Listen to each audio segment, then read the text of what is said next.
যে মানুষগুলো জীবনে বেশি ত্যাগ করে সেই মানুষগুলোই বেশি অবহেলা পায়। হাই এভরিওয়ান, আমি রিঙ্কু। আমার নতুন একটা ব্লগে সকলকে স্বাগতম। তো আমি দেখো রান্না বসিয়ে দিয়েছি, ভাত বসিয়ে দিয়েছি। তো ভাতটা হয়ে গেছে, এখন হচ্ছে আমি তরকারি রান্না করে নেব। তো ওর বাবাকে অফিসে খাবার দেবো, যার কারণে হচ্ছে ভাবলাম যে একটা তরকারি করে নিই। তো মাছ বের করে বরফ গলতে গলতে টাইম লেগে যাবে, তাই ভাবলাম যে ডিম দিয়ে একটা তরকারি করে দিই। আর যেহেতু ডিমটা রিওনের বাবার অনেক পছন্দ, তো প্রবলেম হবে না। তো আমি এই যে ডিমগুলো ভেজে নিলাম। তো এখানে হচ্ছে 3টা ডিম নিয়েছিলাম আমি খুব সম্ভবত। তো 3টা ডিম আমি 4টা করে নিয়েছি। আমি কত হিসাবই হয়েছে দেখো। তো ডিমগুলো ভেজে তুলে নিয়ে তারপর হচ্ছে আমি পটলগুলো ভেজে নিচ্ছিলাম। পটল আর কাঁকরোল দিয়ে আমি হচ্ছে মাছটা রান্না করব। আলুটা একটু কম খাওয়ার চেষ্টা করতেছি, কারণ আলুটা হচ্ছে শরীরটাকে ভারী করে, আর আলুতে কোলেস্ট্রল বেশি। তো সব কিছু মিলে আলুটা একটু অ্যাভয়েড করা উচিত আমাদের, কারণ আমাদের দিন দিন বয়স হচ্ছে, যদিও বয়স এখনও হয়নি কিন্তু হচ্ছে। তো এই আর কি, তো আলুটা অ্যাভয়েড করার চেষ্টা করতেছি। তো এই যে পটল দিয়ে আর হচ্ছে কাঁকরোল দিয়ে আমি হচ্ছে ডিমের তরকারিটা রান্না করব। তো পটলগুলো ভালো করে ভেজে নিচ্ছি। আর পটল ভাজতে গেলে কী বলবো, তেলগুলো কেমন যেন কালো হয়ে যায়, কেন হয় আমি জানি না। মাঝে মাঝে হলুদ দিয়ে ভাজে, আমার মনে হয় যে হলুদ দিয়ে ভাজার কারণে হয়। তো হলুদ না দিয়েও ভেজে দেখেছি, তো বুঝি না, পটলে মনে হয় কষ থাকে, যার কারণে হচ্ছে তেলটা কালো হয়ে যায়। তো যাই হোক, আমি পটলগুলো একটু লবণ মেখে ভেজে নিয়েছি। তো পটলগুলো ভেজে তুলে নিলাম, আর বাদ বাকি কাঁকরোল আর পটল যেগুলো আছে আমি হচ্ছে ওই তেলে দিয়ে দিলাম। তো দিয়ে এখন হচ্ছে আমার ভেজে তুলে নিতে হবে।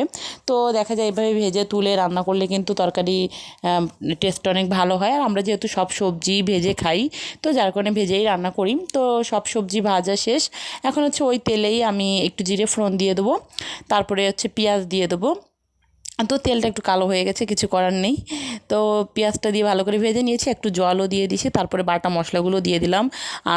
জিরা বাটা, রসুন বাটা, কাঁচামরিচ বাটা দিয়ে দিয়েছি, হলুদ, লবণ, তারপরে হচ্ছে কাশ্মীরি রেড চিলি পাউডার দিয়ে ভালো করে কষিয়ে নিচ্ছি। তো আমার মশলা কিন্তু কষানো হয়ে গিয়েছে। এখন হচ্ছে ভাজা পটল, কাঁকরোল আর হচ্ছে ডিমগুলো আমি দিয়ে দেবো। দিয়ে আমি হচ্ছে পরিমাণ মতো ঝোল দিয়ে দেবো। অনেক মজা হয় এই তরকারিটা খেতে, একদম সিম্পলভাবে রান্না করি, তারপর অনেক ভালো হয় খেতে। আর রিওনে বাবা এই ধরনের তরকারি পছন্দ করে, যার কারণে যখন আমার ঝটপট ওকে কিছু করে দিতে হয় তখন আমি এরকম ধরনের তরকারি করে দিই। তো এই যে ঝোল দিয়ে দিয়েছি, এখন হচ্ছে পরিমাণ মতো ঝোল দিয়ে আমার হচ্ছে জাল করে নামিয়ে নিতে হবে। এখানে বেশি ঝোল দিতে হবে না, কারণ ভাজা যেহেতু পটল কাঁকরোল তো সিদ্ধ হয়ে গেছে ভাজতে ভাজতে। তো পরিমাণ মতো ঝোল দিয়ে আমি হচ্ছে জাল করে নিলাম। তো জাল করা হয়ে গেছে, এখন একটু গরম মশলা গুঁড়ো দিয়ে আমি হচ্ছে তরকারিটা নামিয়ে নেব। তো আমার তরকারি রান্না শেষ। তো তারপরে হচ্ছে একটু শাকভাজি করে নিয়েছিলাম। ওর বাবা আবার আমি রান্না করতে করতে হেঁটে চলে আসছে। তো আমি হচ্ছে ও কলমি শাক নিয়ে আসতে, তো আমি এক মুঠা কলমি শাক কেটে ধুয়ে পরিষ্কার করে নিয়েছি, ভেজে দিচ্ছি, কারণ একটা তরকারি করেছি, একটা ভাজি করে দিলে ভালো হবে। কারণ আমি হচ্ছে কোনো দিন ওকে একটা তরকারি দিয়ে খাবার দিইনি। যদি কিছুও না পারছি, সাথে একটা ভর্তা বানিয়ে দিয়েছি, কিন্তু 2 ভাগে ছাড়া কখনো আমি অফিস ওকে খাবার দিই না। তো যার কারণে ভাবলাম কলমি শাকটা যেহেতু নিয়ে আসছে একদম টাটকা, আমি হচ্ছে কলমি শাকটা একটু ভাজি করে নিই। তো কলমি শাকটাকে যে একদম সিম্পলভাবে শুকনো মরিচ ফোড়ন দিয়ে ভাজি করে নিলাম। এখানে কিন্তু আমি কোনো পেঁয়াজ টেয়াজ ইউজ করিনি, এভাবে কিন্তু শাক ভাজিটা ভালো লাগে। তো ভাজি আমার রান্না শেষ, এখন হচ্ছে ওর বাবাকে খেতেও দিয়ে দিয়েছি। আমি ওর খাবারটা বেড়ে নিচ্ছিলাম, তার ভিতরে ও আবার মাছ নিয়ে আসছে। মাছগুলো আমার কাটতে হবে, ছোট মাছ আর কি, কই মাছ আর টাকি মাছ নিয়ে আসছে। তো খাওয়া দাওয়া করে চলে গিয়েছে। আমি হচ্ছে রিয়নকে খাবারও দিয়ে দিয়েছি। তারপরে হচ্ছে আমি আমার রান্না মাছ কেটে নিয়েছিলাম। এই যে এই টাকি মাছগুলো নিয়ে আসছে, ছোট বড় মিক্সড করা ছিল, আর দেশি কই মাছ একসাথে ছিল, কই মাছ আর টাকি মাছ একসাথে নিয়ে আসছে। তো আমি মাছগুলো কেটে ধুয়ে পরিষ্কার করে টাকি মাছগুলো দিয়ে শাক রান্না করে নেব। তো যেটা বলতে গিয়েছিলাম, যে মানুষগুলো বেশি স্যাক্রিফাইস করে তারাই লাইফে বেশি কষ্ট পায়। তো সত্যি কথা বলতে কি, যে দেখবেন আপনি যে বিশেষ করে এক সংসারে যখন অনেক ভাই বোন একসাথে থাকে, তো দেখা যায় সবার সামর্থ্য কিংবা সবার অ্যাবিলিটি কিংবা সবার মেধা একরকম থাকে না।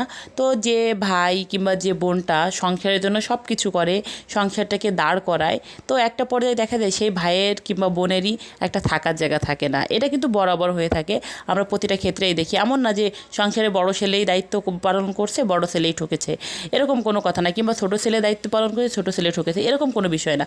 যে দায়িত্ব নেয়, যে নিতে পারে, যে একটা সংসারে সব কিছু করে, একটা পর্যায়ে তারই এই ঠকটা হয়। সে ছোট বড় মেজো সেজো কোনোটাই না, কোনোটাই বিষয় না।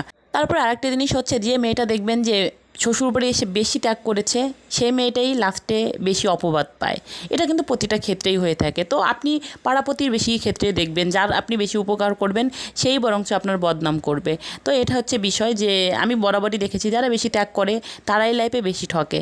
তো আমি আমার মানে অভিজ্ঞতা থেকে আপনাদের সাথে শেয়ার করলাম। তো বকবক করতে করতে আমার কিন্তু রান্না হয়ে গেছে। একদম সিম্পলভাবে আমি হচ্ছে শাকের তরকারিটা রান্না করলাম। তো এইভাবে তরকারিটা আমার খুব ভালো লাগে, আর যে যেভাবে খেয়ে অভ্যস্ত আমি সবভাবে খেয়ে অভ্যস্ত।